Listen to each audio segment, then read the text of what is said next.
রাস্তাঘাটে ঘুরতে পারত, সে যখন আপনার ঘরে আসি বসছে তো তার গুনাহগুলি মাফ করে দেন। গুনাহগুলি কি করে দেন? অপরাধ করছি আমি, মাপ চায় ফেরেশতা। আমার দোয়া কবুল হওয়া না হওয়ার মধ্যে সন্দেহ আছে, কিন্তু ফেরেশতার দোয়া কবুল হওয়া না হওয়ার মধ্যে কোনো সন্দেহ নাই। শুধু আল্লাহ তাআলার ঘরে আসি বসছি, ফেরেশতারা 1 নম্বর দোয়া করে, আল্লাহ আপনার ঘরে যেহেতু আসি ঢুকছে, আল্লাহ থাক মাফ করে দেন। আল্লাহ রাব্বুল আলামিন তখন বান্দার গুনাহকে মাফ করে দেন। মাফ করে দেওয়ার পরে 2 নম্বর দোয়া করে, আল্লাহ গুনাহ তো মাফ করে দিছেন, আমলনামা তো খালি। আল্লাহ আপনার তো ক্ষমতা আছে, খালি জায়গাটা নেক দিয়া ভইরা দেন না। আল্লাহর ক্ষমতা আছে কিনা? ফাউলাইকা ইউবাদদিলুল্লাহু সাইয়্যাতিহিম হাসানাত। আল্লাহ তাআলা এই খালি জায়গাটাকে আল্লাহ তাআলা নেক দ্বারা ভরপুর করে দেন। 3 নম্বরে দোয়া করে, আল্লাহ গুনাহ মাফ করছেন, খালি জায়গাও নেক দ্বারা ভইরা দিছেন। আল্লাহ আপনার ঘরে আসছে সে দুনিয়ার কোনো আশায় না, আপনার রহমতের আশায় আসছে। তো আপনার রহমতের আশায় আইসা আপনার দিকে ফিরি যেরকম বসছে, আপনিও আপনার রহমত আর বরকত নিয়া আল্লাহ আপনার বন্দার দিকে একটু ফিরি যান না। আল্লাহ রাব্বুল আলামিন তখন রহমত আর বরকত নিয়ে বন্দার দিকে ফিরে যায়। তাইলে আল্লাহর ঘরে বসছেন, কয়টা লাভ ভাইজান? কয়টা লাভ? তাইলে যারা বাহিরে ঘুরতেছে তারা কি এই লাভের ভাগিদার হবে? ভিতরে আসি, আমল না করলেও এই 3টা ফায়দা। আল্লাহ রাব্বুল আলামিন মোহাব্বতের এক তাকাজায় মানুষকে সৃষ্টি করেছেন। মোহাব্বত এই শব্দটা হাব্বাতুন শব্দ থেকে বের হয়েছে। হাব্বাতুন শব্দের অর্থ হলো বীজ বা দানা। একটা বীজ থেকে বা একটা দানা থেকে চারা উঠে কখন? যখন এই বীজটা পরিবেশ পায়। বীজটা কি পায়? পরিবেশ পায়। তখন এই বীজ থেকে কি উঠে? চারা উঠে। এই যে মসজিদের ফ্লোর, এখানের মধ্যে যদি আপনি একটা আমের বীজ রাখেন, এটা থেকে গাছ উঠবে? কেন উঠবে না? এটা পরিবেশ না। এটা কি না? পরিবেশ না। ঠিক এই বীজটাই আপনি একটু সামনে যাইয়া পুকুর পাড়ের মধ্যে আপনি লাগান, মাটি আর পানি মিলাইয়া লাগান, দেখবেন 5 দিন 7 দিন পরে এটার থেকে আস্তে আস্তে কি উঠতে আছে? চারা উঠতেছে। এখানে রাখছেন উঠলো না কেন? ওখানে রাখছেন উঠলো কেন? বোঝা গেছে এই বীজের মধ্যে চারা গজানোর ক্ষমতা আছে, যোগ্যতা আছে, কিন্তু পরিবেশ না পাওয়ার কারণে কি উঠে না? চারা গজায় না। রাস্তার উপরে কার্পেটিং, রাস্তার উপরে আপনি বীজ রাইখা দিবেন, বছরকে বছর চলতে থাকবে, কিন্তু এটা থেকে কি উঠবে না। বাতাসে যদি এটাকে রাস্তার পাশে নিয়ে ফেলে, তাহলে বৃষ্টির ফোঁটা যদি পড়ে মাটির সাথে যদি মিশে, তাহলে 3 দিন পরে এটা থেকে 2টা পাতা নিয়ে উঠবে। কথা কি বুঝতেছেন ভাইয়া? তাহলে বোঝা গেছে এই বীজের মধ্যে চারা গজানোর যোগ্যতা আছে, কিন্তু 6 মাস 10 মাস 1 বছর 2 বছর পড়ে আছে, চারা গজায় না কেন? সে পরিবেশ পায় না, এই জন্য গজায় না। যেই মাত্র আপনি এটাকে পরিবেশের মধ্যে নিয়ে রাখছেন, দেখবেন 3 দিন পরেই চারা উঠছে। আল্লাহ রাব্বুল আলামিন প্রত্যেকটা মানুষের কলবের মধ্যে মহব্বতের বীজ বপন করছে। মহব্বতের কি বপন করছে? বীজ বপন করছে। কিন্তু পরিবেশ না পাওয়ার কারণে এই বীজের থেকে চারা উঠে না। কি উঠে না? চারা উঠে না। যদি এই মহব্বতের যে বীজ আল্লাহ তাআলা ইমানদারের কলবের মধ্যে রোপণ করছে, যদি সে পরিবেশ পায় তাহলে এই বীজ থেকে ইশক আর মারেফতের চারা গজাবে।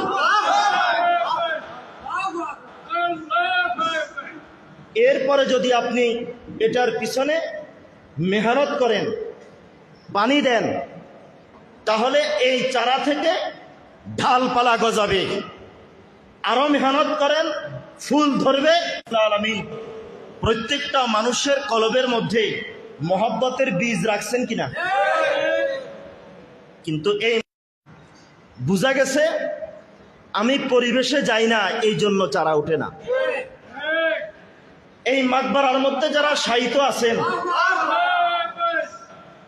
সকলেই আল্লাহ তাআলার প্রিয় বান্দা। তাদের দিলের মধ্যে মহব্বতের বীজের শুধু চারা উঠে নাই, ফুল ধরছে, ফল ধরছে। কেন হইল? হওয়ার একমাত্র কারণ হইল একজন গঙ্গুর পরিবেশে ঢুকছে, একজন ইব্রাহিমী পরিবেশে ঢুকছে। যেই মাত্র পরিবেশের ভিতরে ঢুকছে, পরিবেশের ভিতরে ঢুকার পরে যখন মেহনত শুরু হয়েছে, মেহনত শুরু হওয়ার পর এখান থেকে চারা গজানো শুরু করছে। কিসের চারা? আল্লাহ তাআলার ইশক আর মারিফতের চারা। কথা কি বুঝছেন ভাইয়া? দুই বন্ধু একই হোটেলে ঢুকছে খাবার খাইতে, একই খানা খাইছে। খানা খাইয়া বাইর হইয়া একজন গেছে মসজিদে, আরেকজন গেছে কোথায়? মন্দিরে। মাইলে মমিন সোয়ে মসজিদে মি শাওয়াদ, মাইলে মমিন সোয়ে মসজিদে মি শাওয়াদ, মাইলে কাফির সোয়ে মন্দির মি শাওয়াদ, মাইলে কাফির সোয়ে মন্দির মি শাওয়াদ। একজন কই গেছে? একজন মসজিদের পরিবেশে আসছে, আর একজন মন্দিরে গেছে। দুজনের কলবের মধ্যেই মহব্বতের বীজ রোপণ করা আছে। কিন্তু যে মসজিদে আইসা ঢুকছে, সে যখন আল্লাহর রাস্তায় মেহনত শুরু করছে, তখন তার কলব থেকে আল্লাহ তাআলার ইশক আর মারিফতের চারা জন্মেছে। আল্লাহ রাসূল সাল্লাল্লাহু তাআলা আলাইহি সাল্লাম যখন মক্কাতে দ্বীনের দাওয়াত শুরু করলেন,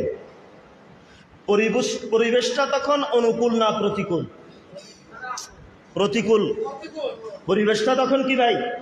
প্রতিকূল পরিবেশ। এখানে দাওয়াতের পরিবেশ নাই। সব আল্লাহকে সেজদা দেয় না মূর্তিকে দেয়? সবাই মূর্তিকে সেজদা দেয়।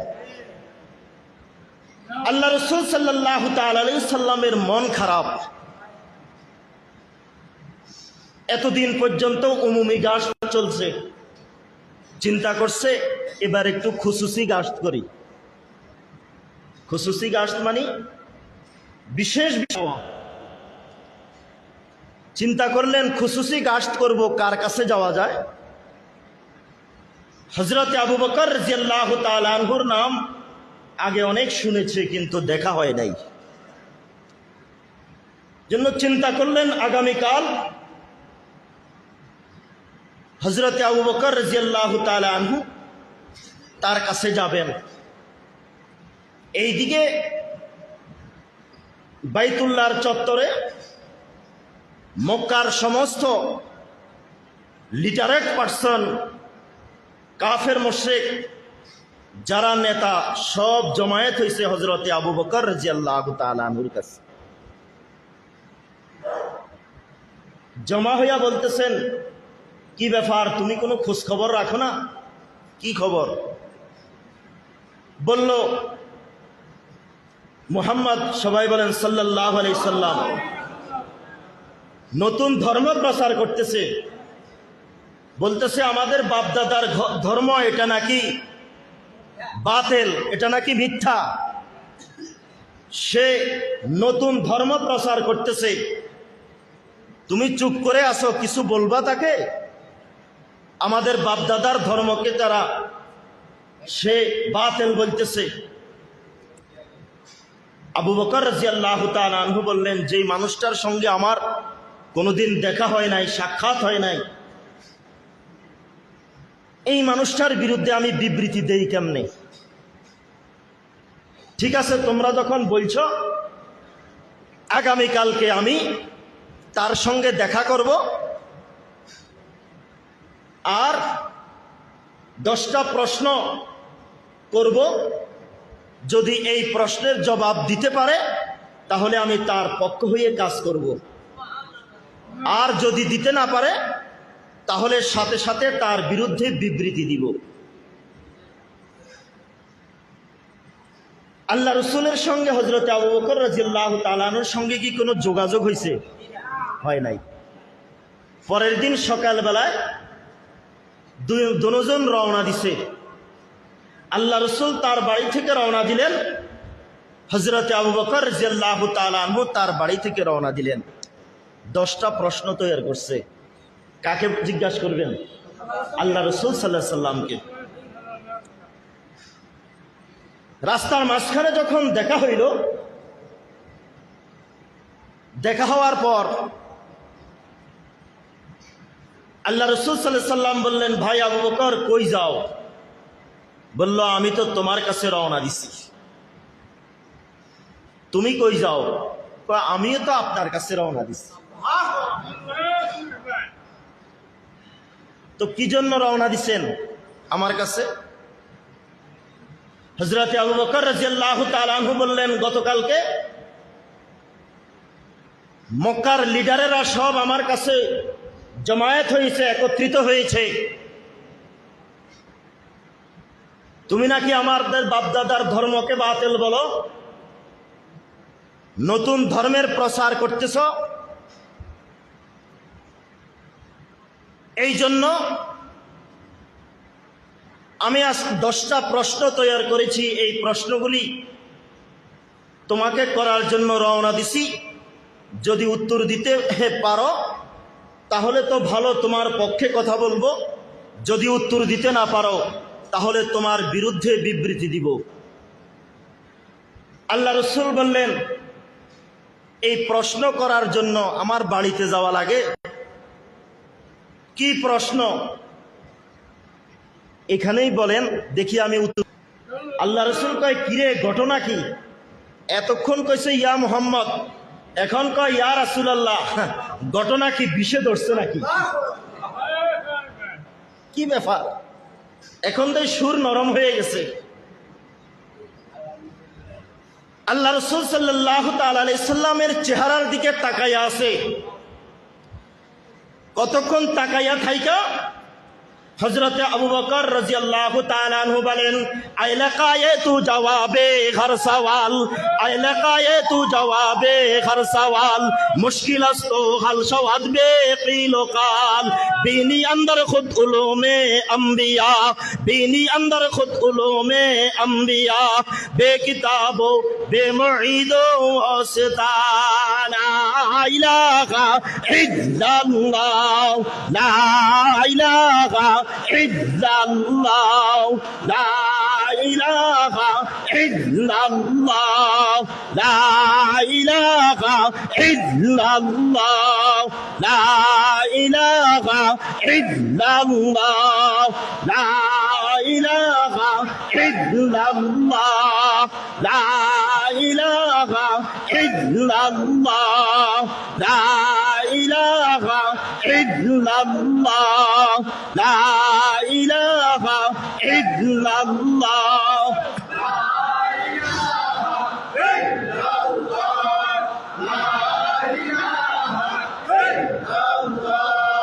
لا إله إلا الله، لا إله إلا الله، لا إله إلا الله، لا إله إلا الله، لا إله إلا الله।